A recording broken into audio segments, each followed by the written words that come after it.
top of the league.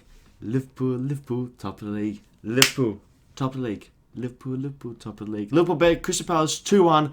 Apologies, I didn't know videos. I recorded no videos last night or 2 days ago, whenever you're watching this one. I was working late and then I had an early flight to Sydney to watch the Melbourne victory play. So, apologies for that. And let's move on. So, Liverpool top of the league after beating Crystal Palace 2-1. It was an absolute drab performance. Crap, shite, but we got the win. We got the 3 points. We got top of the league.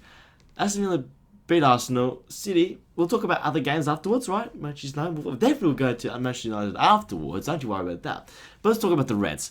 The mighty 3-point title challenging Reds. We're not playing at our best right now, but we're getting the wins. So far, so good. Beautiful.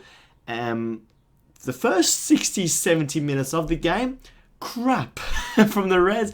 Probably the worst half 60 minutes, like I said, we've played all season long. I think it was worse than Luton, but I'll be honest. We did not test the keeper at all.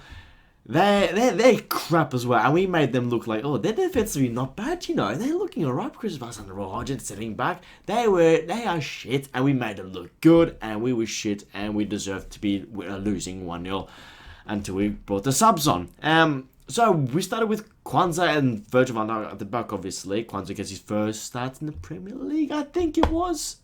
Did he start at Wolves?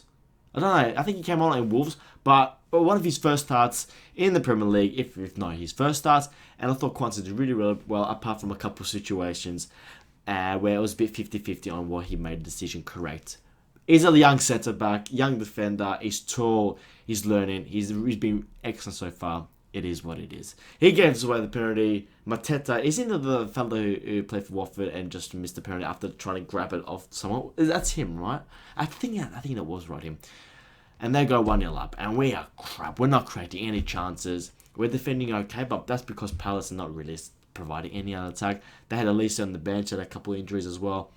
And they had Andre Ayew. We made Andre Ayew look like an absolute world beater. Stupid from us. Yuck.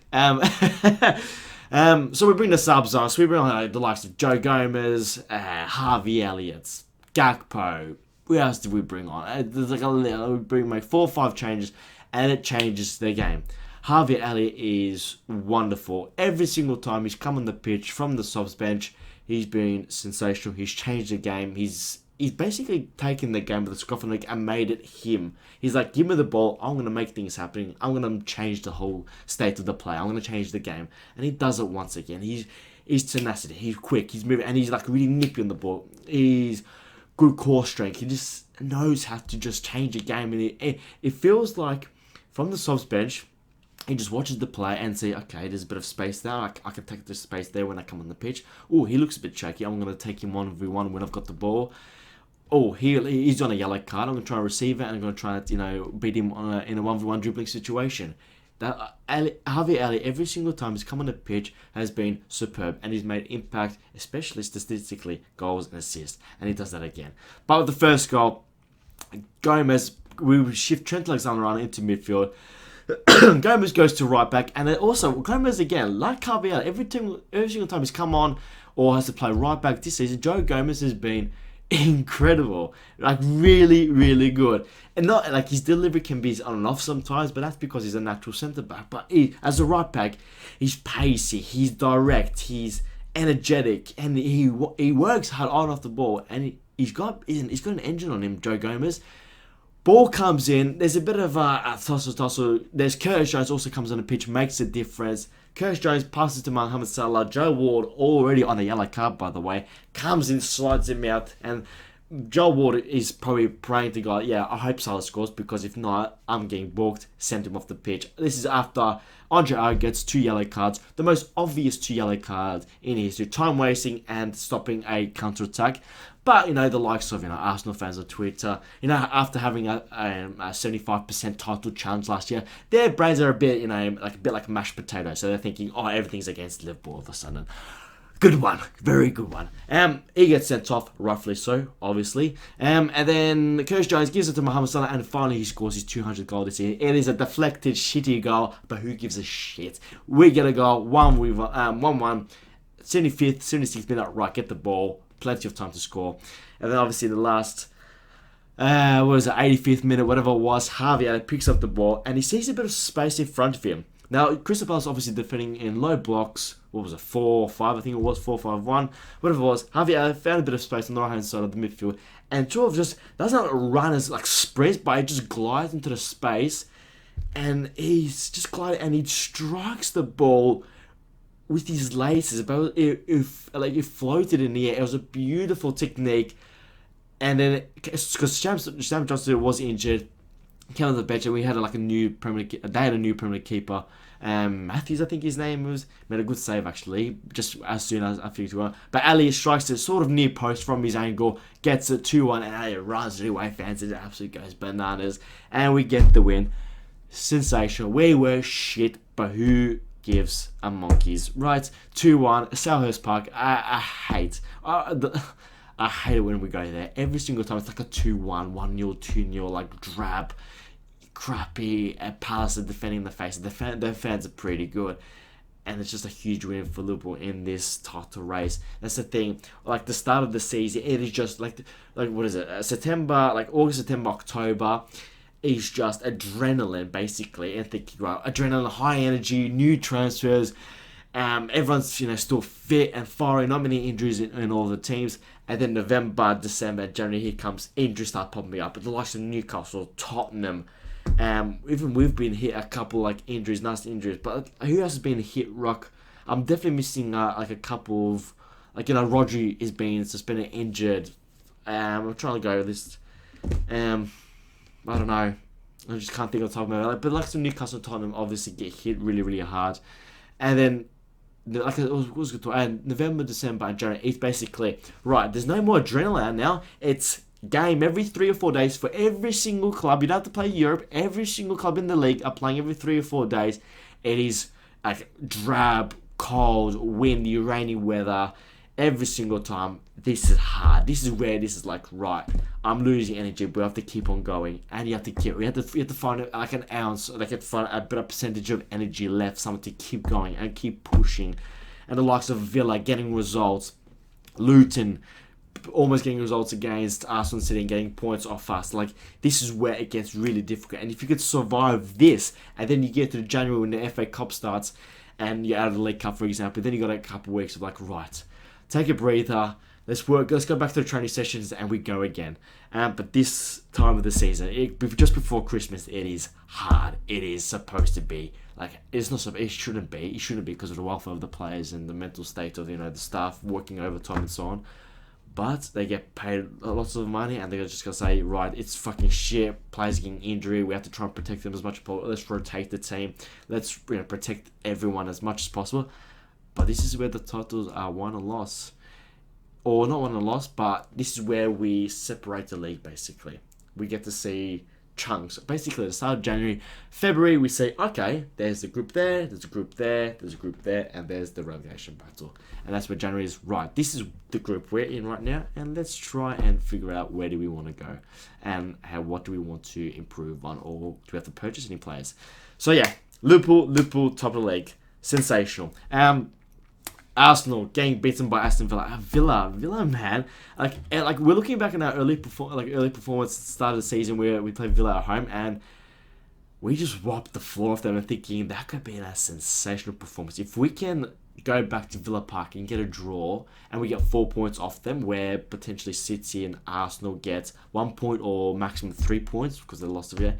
That's like an extra point. Like, that matters a lot. And we've smashed them early in the season. And Villa was sensational. John McGinn, Ollie Watkins, Diaby, Leon Bailey, they're a star. Matty Cash, the defense, Diego Carlos, he's got Diego Carlos, and the other defender, oh my gosh, I need to search this up because it just threw my head in.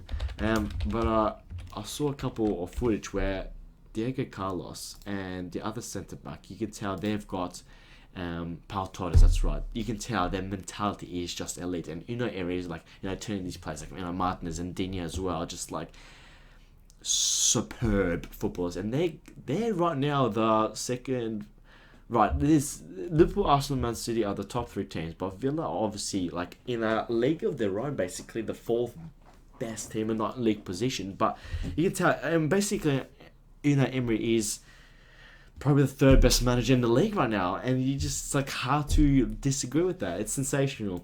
So Aston Villa is, it's remarkable. It's really admirable what they're doing. Right, let's talk about Manchester United. This is Manchester United. Getting beaten at home by Bournemouth 3-0. I'm like a pig in shit, like every other football Liverpool supporter in the land, in the whole wide world. I just hope this keeps going because I love it. It puts a smile on my face. I feel like I'm 5'8", but it makes me 6 foot tall when I hear these things about, and I'm watching that club crumble to pieces, and I see their fans like, this is Manchester United, the players, the manager, and all that. Keep going, just keep going. And they've got Bayern Munich in there, and they're 100% going to get kicked out of Europe. And then we've got them next week Sunday, and just like, I am licking my lips at what could happen at that game. But it was one of those games that, it's football. They are going to probably beat us 1-0 and thinking, how the fuck have they done that? But if we both play to our full potential, if both teams play to their full potential, we beat them 5-0. Right. At home, it's going to be tasty. Erik ten Hag, like, obviously, the problem is not Erik ten Hag. Like, secretly, Ten Hag is not a bad coach. He's not a bad manager, right? We know this. Well, I know that. The players, arrogance, ego, overpaid, shite mentality, shite players, like, just arrogant pricks all over the pitch, and their captain is a whiny little shitbag. Imagine having like the likes of, I don't know, like leaders of the past, like Ferdinand and Keane and Cantona and Rooney and fucking Paul Scholes, and then you've got Bruno Fernandes as your captain. What? And he's not going to play against us next week because he's a shithouse, right? He's a shithouse. He's getting booked because he doesn't want Stefan Bajcetic because he came back from injury, and it's keeping past him. Fernandes like, oh, I don't give a fuck anymore. That's your captain, by the way. Glorious, absolutely glorious. And also, I can talk about all the other teams. Chelsea getting beaten by Everton. If Everton did not have a point deduction, they would be above Chelsea right now in 10th place, and Chelsea were in 4th place. Chelsea are a fucking mess, and I love it. What's that meme? I love it. Cliche. All these countries for 8 years, show players, and you've got to keep them for 8 years because the age is like, oh, we can just stay here because we're getting paid lots of money to stay here because he gave us 8-year contracts. Beautiful Chelsea, beautiful business, great job Todd Bowley, love it. Man City getting a good win against Luton. I was hoping Luton can hold up, but Man City do well to get the 3 points. Rodri's back, and that means Man City don't lose. Rodri is not there. That's when teams have to capitalise and get wins, and they've been doing right there. So obviously it's now Liverpool, Villa, City, and Arsenal, and all that. It is, or Arsenal City, whatever it is. So it is fascinating to see. Liverpool obviously got the Europa League game this Thursday. Yeah, obviously this Thursday. I'm thinking, this Friday morning for myself. Dead rubber. We're gonna play the kids. Literally rest everybody. Get them fully fit for Manchester United, and let's hopefully crush their door and absolutely hammer and slap them and snot them off the park. Hey, leave me your thoughts in the comments down below. I need to do more of these videos. I know, I just need to because I like doing these videos. Comment, subscribe, like the video. Up the Reds. Ta-da.